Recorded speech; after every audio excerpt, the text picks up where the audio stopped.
Look at how much movement's on that.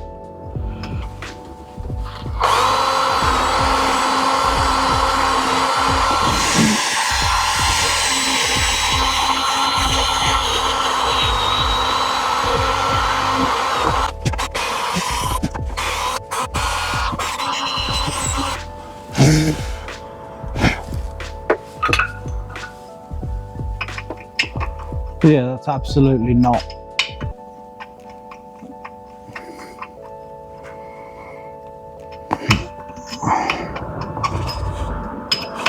Right, looks like I need a 14. Luckily, Honda sump plug bolts are 14s. No, it doesn't really fit that well,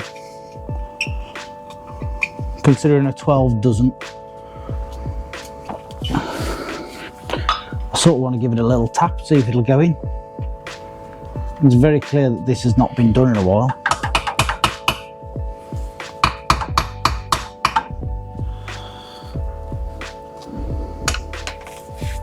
Well, a 14 does fit.